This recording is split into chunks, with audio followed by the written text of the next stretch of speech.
Hi, this is Akash and today we are going to learn headstand. In this video, I'm going to focus on 7 things. First, common mistakes. Number 2, conditioning exercises. Number 3, foundation. Number 4, 3 ways to do headstand. Number 5, conditioning headstand balance. Number 6, variations in the pose. And number 7, transition to forearm stand. Before we begin, please do not practice headstand if you have any of these conditions: high blood pressure, heart disease, various stages of pregnancy, any kind of neck pain, cough, cold, flu, fever, or any sicknesses. If you have blocked nose, ear pain, or eye problems, or if you have any serious medical conditions, please avoid practicing headstand. Improper placement of the elbows. Elbows placed very wide instead of underneath the shoulders, which is wrong.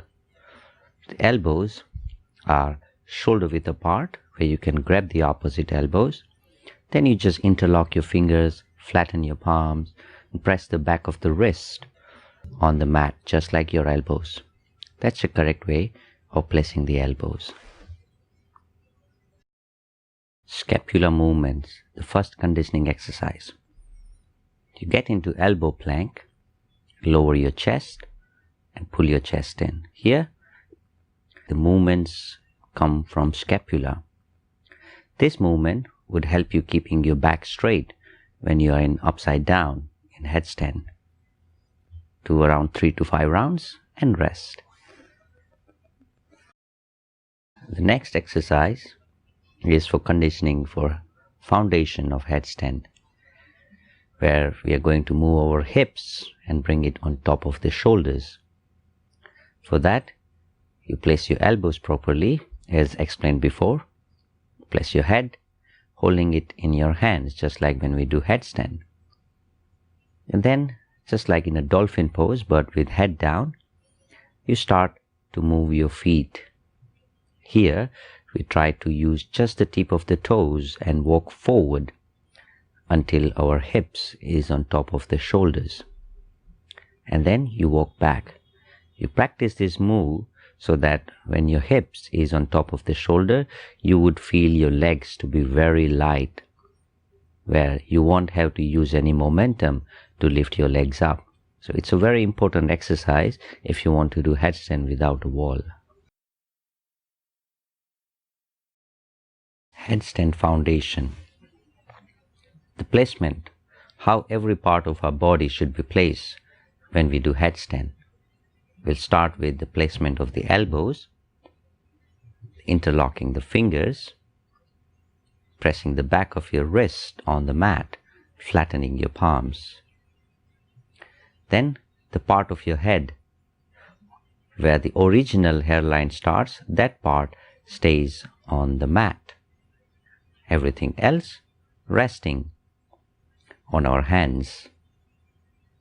Then, as we learned in the earlier exercise of bringing the hips on top of the shoulders, once your hips are on top of your shoulders, your legs would feel very light, where you wouldn't have to use any momentum to lift them. So once you straighten your legs, take one leg off and then the other, and find your balance here. You need to practice this balance and get used to it before you extend your legs all the way up into headstand. And then just come back and rest in child pose. 7 steps headstand, also known as curl up and curl down headstand. Here, the first step is the placement of the head. Second step is bringing the hips on top of the shoulders.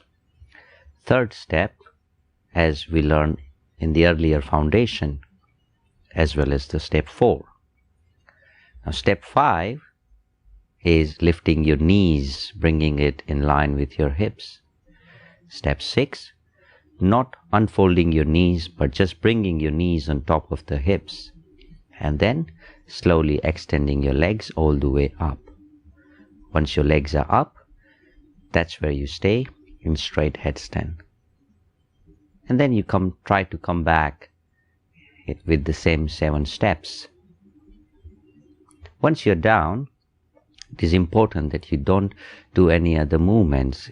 You try to stay in child pose or in hero pose and rest for a few seconds before you do more. Second common mistake is that people jump into headstand. When you jump into headstand, there is a chance that you can injure your neck or some other part of your body, or maybe you can fall on your knees, which is really bad. Shouldn't do this.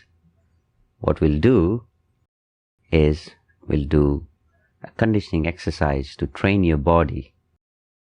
When we do a normal plank, we keep our elbows and palms shoulder width apart. But here, we'll interlock our fingers and keep our hands in a headstand position. Then we lift one leg up and train our body to balance. Then you switch the leg and balance. Once you practice this a few times, we will be able to move to split leg variation of headstand, which is the second variation. Here, just like earlier, once your hips on top of your shoulder, you split your leg to reach up. Find your balance where the other leg is still not all the way up. Once your balance is stable, both legs can go all the way up. In the same way, you bring one leg down with control and the other leg,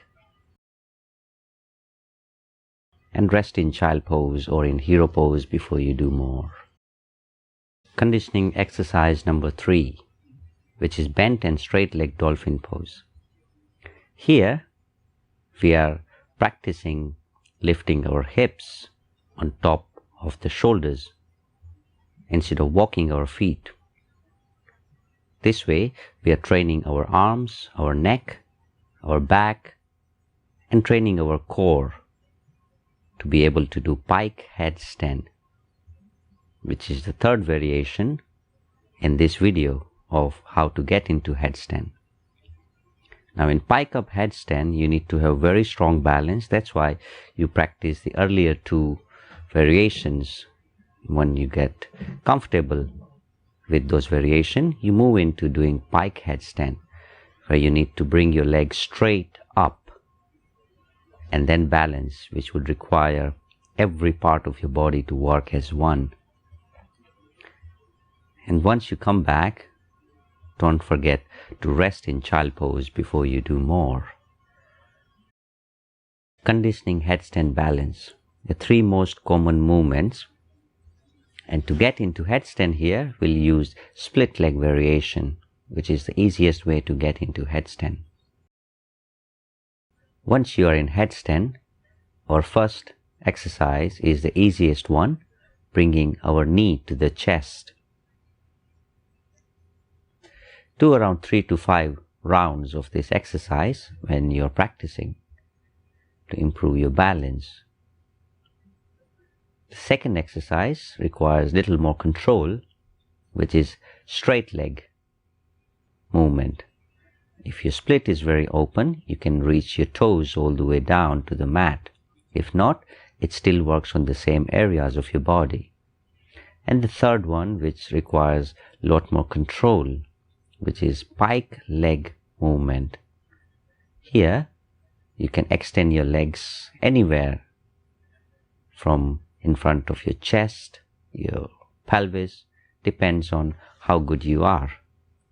And once you can do all these conditioning exercises, it will be easier for you to transit from headstand into any other variation. A quick demonstration of Lotus leg headstand. Just need to fold your legs and bring them into Lotus pose, but in headstand. The same thing with side view. These variations may seem very easy in this video, but until your balance is very stable, you may find it very difficult to do these variations. The same way, eagle leg variation, which seems very easy to do it in the video or when you're watching anyone else doing it, but if your balance is not conditioned, if you have not practiced the variations and the exercises that I have mentioned earlier to condition your balance, you may find these variations quite difficult. We have a side view of this as well. So make sure before you attempt this variation, practice whichever easier exercise you can find to condition your balance, and then move on to these variations of headstand.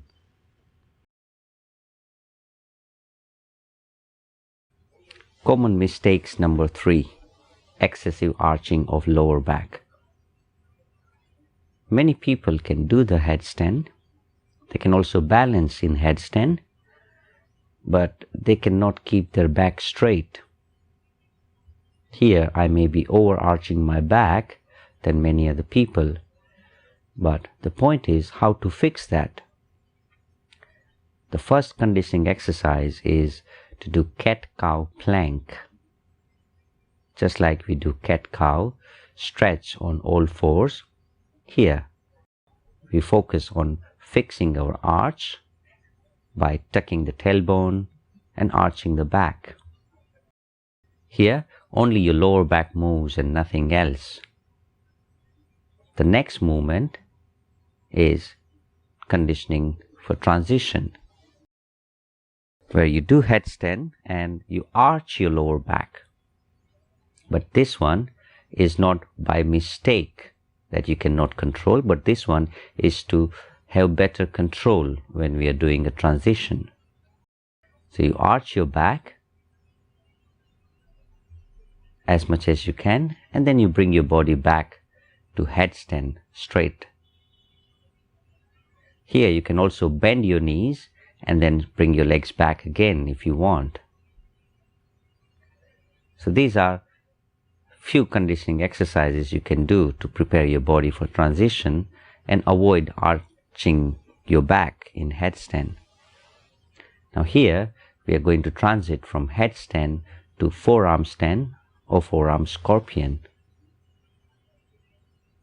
Once you're in headstand, you bend your knees and arch your back.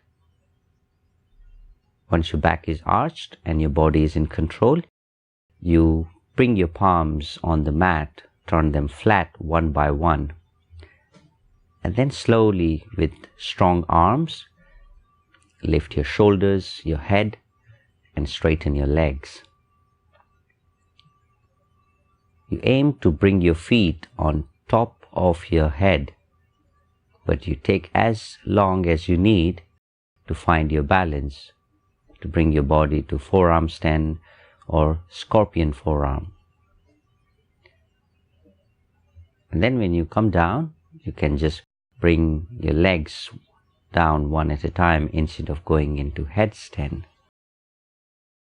When you come back from forearm stand, from headstand to forearm stand transition, I suggest you come up and stretch your shoulders, your upper back and your neck. There are many claims of health benefits of headstand, but why people do headstand? It's because it simply makes them feel great. It gives them greater control of the body, and after every time you practice headstand, it makes you feel focused and calm. I have prepared this video for you so that you can practice headstand at home the harder way. And that's why I have prepared the conditioning exercises, the different movements and step-by-step process to do the headstand. I hope you practice this and be able to do headstand very soon. Thank you very much. Signing off for now from Hong Kong. Namaste.